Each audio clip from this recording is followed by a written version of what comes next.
Hello, this is Dave, and welcome to Equity Story. The market this week's been trading in a really tight, narrow range. I think it opened the week at sort of 5,530 and closed at 5,526. So it's hardly moved at all. And I think just the way it is, the way it's trading, it does look like it's struggling a little bit to go higher. So I do think maybe sometime towards the end of next week we could start having a little bit of a pullback. So we're being a little bit careful, obviously, what we're putting on trending wise at the moment. However, we had great news today. Obviously, BAP was a great trend for us, and we did say today we thought it might have that second jump up, which it kindly did. Obviously, trading very similar pattern how it traded before. Stocks do tend to move in their own way, and obviously BAP accommodated with us, and I think it might run up a little bit more, but then I do think we'll be able to buy BAP again near that $6 level on a good buy signal, and hopefully make some more money out of it. There's nothing more than we love at Equity Story, just these companies like DMP and BAP, just really good trends where we can keep going in, buying these stocks closer to the moving average. Just look at BAP. This has got to be one of the mother of all trends, and we just love buying these stocks at good buy levels. And certainly with Domino's, I think the way it's trending, we're going to have another entry point with her in the next month as well. So it's a great way to. The trending is a fantastic thing we do at Equity Story, and you only have to look at our results, how we keep going in, diving in, making 5%, 10% here, and it adds up. So obviously it's because we go in these stocks pretty quickly. We're averaging over trending ASX 200 stocks over 60-70% returns a year, which is, I think, just extraordinary.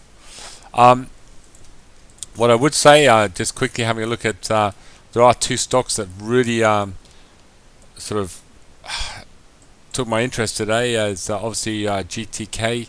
I keep going. I get, you're looking at stocks all the time, and the reason I think the videos are important at night, sometimes, we've got some 3-year growth stories that we like, but then sometimes you just see them moving, and that's gets me excited, and we want to get in them if you're not in them.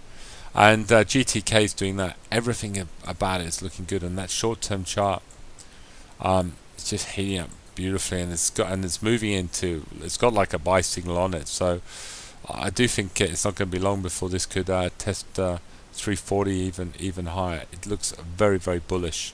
And another one, like I said the other day, that looks bullish. I think QMS again.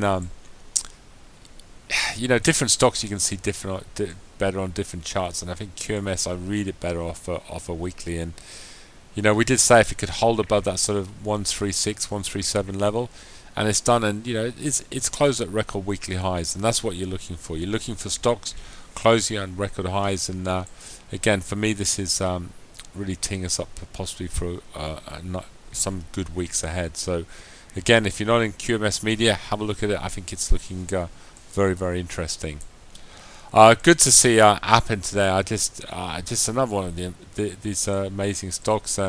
And you know what? It still looks bullish. So we put this on at 2. We're up about 75% on Appen in the last 4 or 5 months. And if those of you don't know what Appen does, if you go to Google and you can talk into Google, and it'll take you to certain areas of the website. This is what Appen do, and it's fantastic. One of these great Australian companies doing amazing things around the world. So obviously their success is seriously well deserved. I would like to talk about one of the 10 baggers tonight, actually one that hasn't done particularly well of late, but will do. Keep the faith, because this is a good story, this Crowd 8.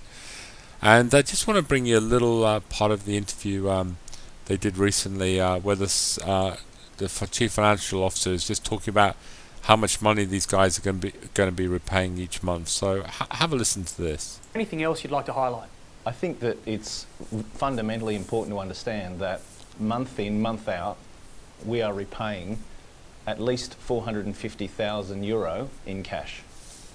And so as a result of that, in 12 months' time, 18 months' time, 24 months' time, our enterprise value will be increasing automatically, and shareholders will be able to make their own assessment of the acceptable debt-to-equity ratio that Crowd Mobile has by ways of getting in and investing in the company. No, I think that's really important, and there's nothing more we love at Equity Story is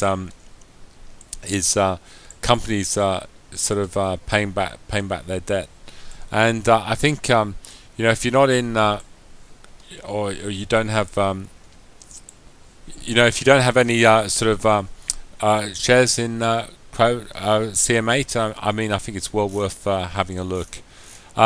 Just look at the peer comparison. You can see obviously. I think it's very interesting. I think their revenue is around 46 million.